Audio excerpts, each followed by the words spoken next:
Bonsoir tout le monde, bonsoir amis parisiens, nouveau débrief d'une nouvelle défaite du PSG, on finit par s'habituer même si c'est toujours aussi pénible. Et si vous êtes marseillais, eh bien je vous rappelle que le PSG est toujours à 12 défaites de votre record, 13 défaites de suite, jamais personne n'avait fait pire. Et donc vous tenez le record, non pas du nombre de victoires en Ligue des Champions, mais bien celui du nombre de défaites à la suite, en poule, en élimination directe, etc. Bref, félicitations à vous. Les Parisiens ce soir, la défaite pour commencer, elle est encourageante. C'est pas une mauvaise défaite, c'est pas une défaite honteuse, c'est pas une défaite humiliante. On s'attendait vraiment à ce que les Parisiens prennent la foudre toute la rencontre.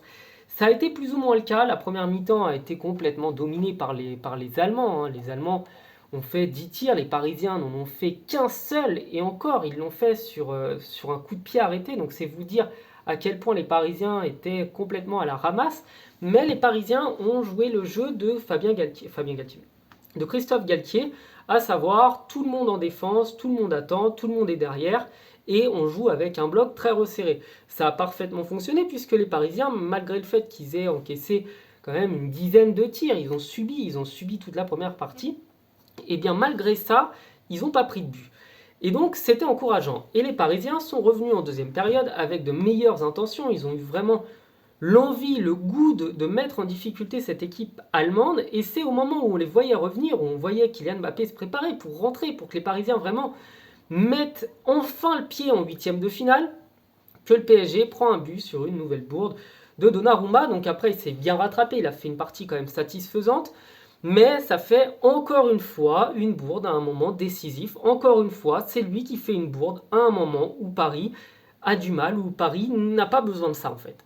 Et c'est terrible de voir que les Parisiens ont constamment les mêmes problèmes. Il n'y a pas que ça sur les côtés. Nuno Mendes en défense, il s'est fait manger. Hakimi, ça a été une catastrophe.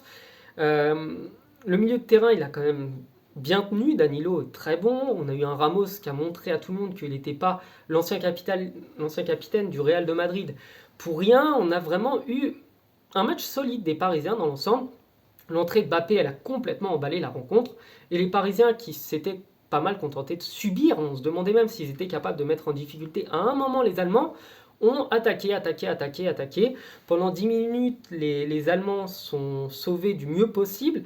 Paris a mis un but qui était certes hors jeu. Paris était à deux doigts, par deux fois, par Vitinha et par Messi, de marquer, mais il a fallu un bon gardien et une bonne interception, non, deux fois un bon gardien plutôt, du Bayern pour empêcher les Parisiens de marquer.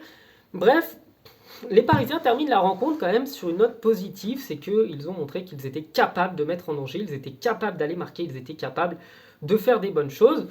Donc maintenant, il n'y a plus qu'à se préparer du mieux possible pour la Ligue des Champions. Je pense qu'on a quand même un effectif qui est très réduit, qui est très faible, très très faible, mais les Bavarois, eux aussi, n'ont pas montré un beau visage. On n'avait pas le meilleur Bayern de Munich des 20 dernières années, très loin de là, mais ce Bayern est prenable. Paris a déjà réussi à gagner là-bas, Paris est capable de le faire, Paris a des joueurs qui ont un tel niveau individuel qu'ils doivent mettre en difficulté les Allemands, et faut juste espérer que les Bavarois ne marquent pas trop vite parce que les Parisiens, dès qu'ils sont dans le dur, ils n'y arrivent plus, ils peuvent plus revenir dans les rencontres.